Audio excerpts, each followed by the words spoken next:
Allow me to start by sharing a bit of a personal story back when I was growing up. I came to associate being heavy with being obese. It didn't matter how you look like. All I knew is that the heavier you were, the fatter you are. This was an idea that was propagated with comparison to some of my family members. Back then, we used to go to, or we used to measure ourselves frequently, especially when we used to go to hospital, because we used to go for those checkups a bit frequently. Each time before we were seen by the doctor, we had to get measured. The weight had to be taken. And so I made a resolution that I would never ever in my life be anywhere above 45 kgs.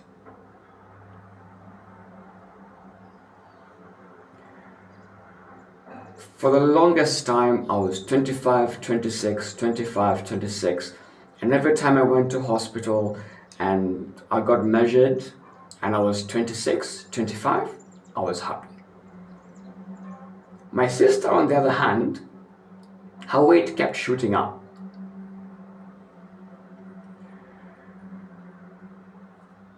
I think it's unfortunate that the nurses and the doctors, perhaps they were too busy, whatever it is, but they never told me or my parents that I was underweight. And I saw this a lot in high school because in high school I wanted to play rugby at some point, but I was too small, I was too underweight to play. I was 45. By the time I was getting to high school, I was 45, which for me was still a bit of a struggle. I wanted to be less than 40. And so one time I tried out even for the rugby team, went for training. I got tackled at one point and my hip almost got dislocated. And then people were like, yeah, it's because rugby is a dangerous sport, you shouldn't play it. Looking back now, I realize that perhaps it wasn't so much that the sport was dangerous, it's that my body couldn't take it. I was weak. I really was weak. Then a few years into college, actually just after COVID, I decided to measure myself again. And when I found out that I was 59, but this time I wasn't quite going to the gym or anything, but I was very active based on the course, the physical education course that I was doing. I was very active. Okay, there's a time when we were playing football, then we were playing basketball, so I was very, very active. So when I came and found out I was 59, I was shocked. I literally almost went bulimic. I almost stopped eating. And even if I was eating, I started eating less. Because for me, at that point, my mindset was still, if you're above, 50, 40 kilos, you're obese. And then I started coaching rugby players, collegiate level rugby players. And most of these guys were working to get to a certain weight class. So 110, 115 kgs. These were mainly forwards. And if they were shy of that number, say they were 108 when they were aiming for 110, they'd even eat more just so they could be able to get to that 110. That, coupled with the course that I was taking, made me realize that the school of thought where you think that being heavy is being obese and therefore you need to lose as much weight as you need to lose, that I think is a bit of an outdated school of thought. Because What is important is not exactly how heavy you are. Rather, it's what's your body composition like? How much muscle mass do you have? Compared to your fat mass, how much lean mass do you have? We're talking about bone weight, we're talking about muscle weight. This video is dedicated to people who have constantly struggled with their weight number, and they're always looking at the scale. More so, it goes out to those who started working out, started doing something to try and bring their numbers down. And 2 months, 3 months, 4 months down the line, they're not yet seeing changes. Or if they're seeing very little changes, if at all. And also for the 1 or 2 cases where you expect the weight to go down, but instead it's adding. It's weird. You started working out expecting to lose weight, and it's going up instead of going down. And you've been consistent. Either you've been going to the gym, or you've been following videos on YouTube, maybe my videos, I don't know. Or you have a personal trainer who comes home, and it's been quite some time, and you're expecting that by now you need to have lost a bit of weight, but the scale is telling you, and so you start thinking, oh yeah, it's not working. It's not working. I think perhaps it's time that you shifted the focus, at least for now, from just looking at the numbers to looking at what is happening to your body.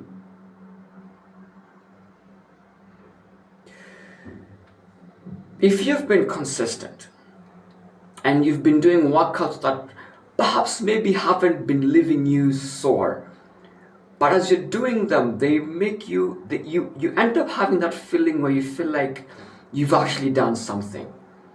You know, you're sitting at the end of the 30-minute, 45-minute class, and you're like, oh my gosh, yes, I have done something. I feel like, wow, like, whoa, today was quite something. And you're doing that consistently. Yeah, you're having those kind of sessions where you're being left feeling like that. Maybe you don't get sore afterwards, but 3, 4, 5 days a week, maybe 2 days a week, you're able to sit down at the end of the 30-minute class and you're like, yes, I feel like I've done something. I felt maybe a bit sore here last time.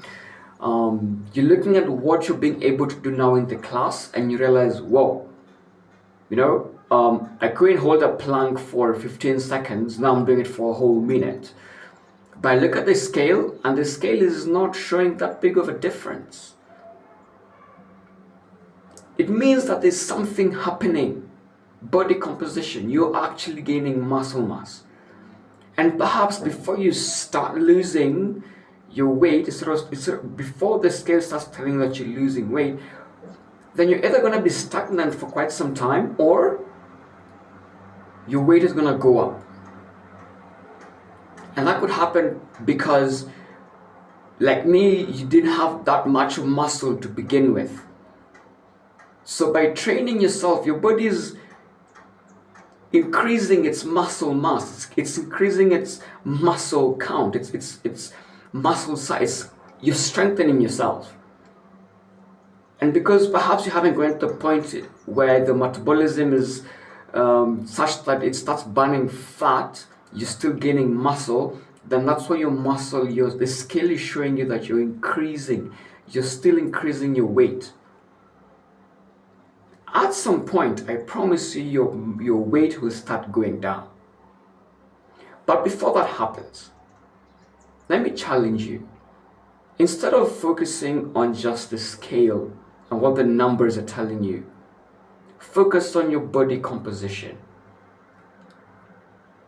And if you do not have the equipment, or you perhaps can't afford to go to the hospital and have them measure, how much muscle mass you have, how much, lean mass that you have, you can use the clothes that you have. For example, If you had clothes which couldn't fit you, but now they're beginning to fit you, or perhaps there's some clothes that are feeling loose around some areas that they weren't loose before, it means that it's working. It is working, especially if you've been consistent for the past 2, 3, 4, 5 months. And then once your body is done building its muscle, you're not going to start now seeing yourself losing weight. And the reason perhaps you're stagnant at that weight is because, or maybe even you're adding, is because both muscle and fat have weight. They both have weight. And if you're not sure that you're building muscle, look at what you're able to do in your class now.